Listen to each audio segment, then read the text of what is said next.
Baik, Assalamualaikum warahmatullahi wabarakatuh. Perkenalkan, nama saya Lalu Teguh Primadana, mahasiswa jurusan Pendidikan Matematika. Alhamdulillah sudah semester 6. Di sini saya akan membuat video mengenai peran guru dalam pendidikan. Video ini bertujuan untuk melengkapi tugas saya kepada ibu dosen. Jadi kita langsung masuk saja ke dalam materinya. Jadi nanti wajah saya akan kecil ke sebelah kanan dan juga PowerPoint-nya nanti akan tampil di sini. Oke, sudah. Peran guru dalam pendidikan. Nah, ini kan berbicara tentang peran. Jadi lebih kepada apa sih peran gurunya, apa sih tugas-tugas gurunya gitu, apa sih yang harus dilakukan gurunya dalam sekolah seperti itu kepada siswanya. Jadi kita akan membahas itu.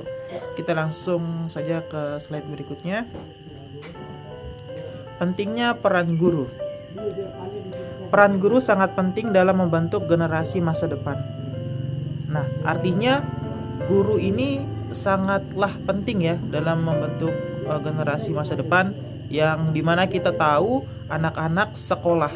Artinya ada guru di sana. Nah, peran guru ini penting nih untuk di sekolah tersebut sebagai orang tua, sebagai memfasilitasi anak-anaknya, sebagai penengah jika ada keributan dan lain-lain. Jadi sangat penting ya peran guru dalam sekolah, dalam pendidikan, dalam kehidupan siswa itu sangatlah penting.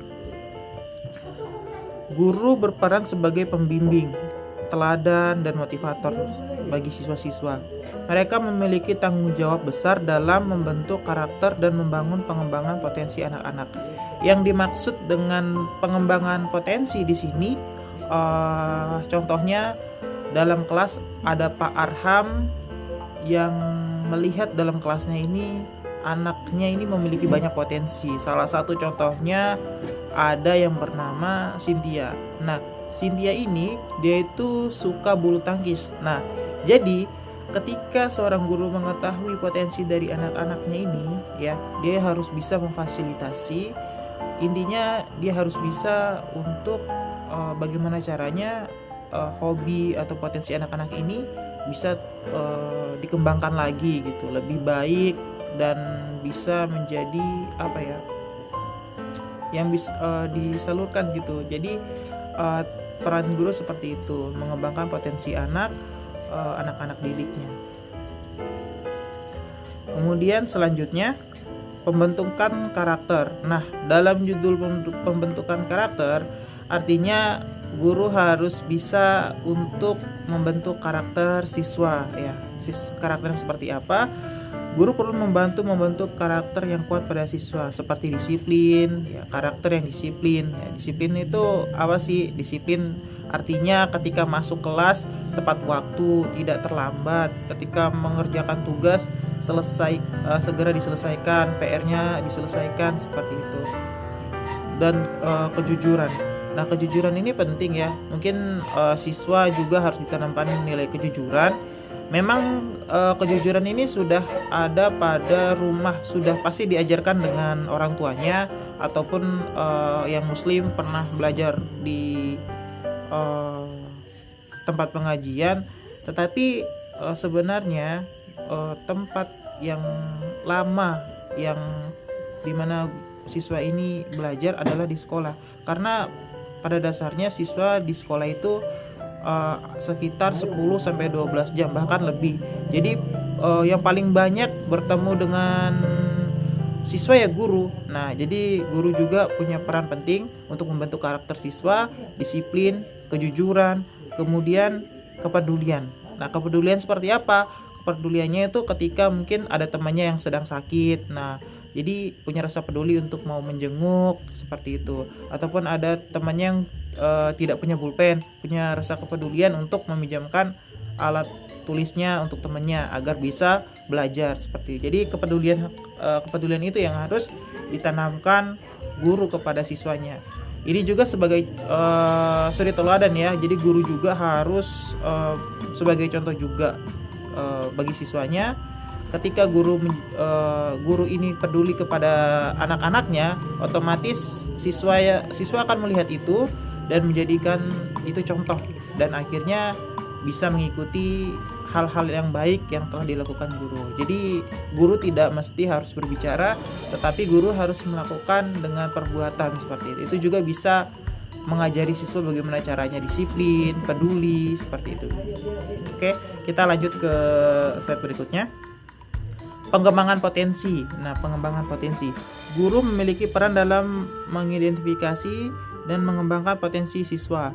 Nah, artinya guru itu yang seperti yang saya bilang di awal harus memfasilitasi ya. Karena apapun itu kalau nggak ada fasilitas yang memadai akan susah. Seperti misalnya seperti Pak Arham tadi melihat potensi dari Cynthia. Dia itu Cynthia ini suka bulu tangkis. Kalau tidak ada raketnya atau bulu tangkisnya atau lapangannya misalkan, itu susah gitu. Nah, bagaimana sih cara guru untuk memfasilitasinya? Misalnya guru ini harus mengetahui dulu. Ketika telah mengetahui, guru harus memfasilitasi kan. Nah, memfasilitasi dengan raket misalnya. Nah, kalau misalnya sudah ada raketnya, kemudian tidak ada lapangannya, guru ini harus mencari cara ini, bagaimana caranya si Cynthia ini bisa belajar main raket atau bisa meneruskan hobinya seperti itu. Jadi mungkin bisa mencari tempat di mana lapangan bulu tangkis berada kayak gitu. Jadi nggak harus kalau misalnya nggak ada lapangan di sekolah harus beli tanah untuk itu, tidak. Intinya harus memfasilitasi, secepatnya difasilitasilah seperti itu. Tapi saya rasa setiap sekolah mempunyai lapangannya, jadi caranya seperti itu. Intinya sebagai fasilitator untuk para siswanya. Nah, jadi mereka perlu memberikan dukungan dan bimbingan agar anak-anak dapat mencapai prestasi maksimal untuk bidang yang diminati. Ya, kayak tadi ya, bulu tangkis mungkin punya impian menjadi nanti mungkin ada olimpiade bulu tangkis antar daerah, antar provinsi, ataupun nanti ada Asian Games yang mungkin bidangnya pengen di olahraga kayak gitu ya. Jadi difasilitasi. Hal yang penting untuk menyiapkan generasi maju dan kompeten. Generasi maju kompeten. Ini generasi yang sudah dipersiapkan untuk bila mana nanti negara ini memerlukan dia kayak gitu, ataupun dia ini memang suka bersaing dalam bidang tersebut. Jadi seperti itu. Intinya semangat. Kemudian berikutnya ini langsung saja kesimpulan. Peran guru sangat vital dalam membentuk generasi mendatang melalui bimbingan, pengembangan karakter, dan pendorong potensi. Guru dapat memainkan peran kunci dalam membentuk anak-anak menjadi pemimpin masa depan yang berpotensi. Artinya semua yang dilakukan guru adalah bukan hanya mengajar akademik saja, tetapi juga harus melihat potensi anak dan harus bisa memfasilitasi. Intinya seperti itu. Karena kalau misalnya dia mengetahui semua yang diajarkan guru, ya berarti dia jadi pengajar dong. Nah, intinya guru itu harus tahu aja gitu apa yang siswanya belum tahu, dan ketika siswanya meminati sesuatu bidang, guru harus bisa peka akan minat tersebut dan bisa menjadi jembatan bagi siswa itu untuk memperdalam minat itu atau meningkatkan prestasi dalam minat itu, seperti itu. Jadi kesimpulannya seperti itu saja. Terima kasih.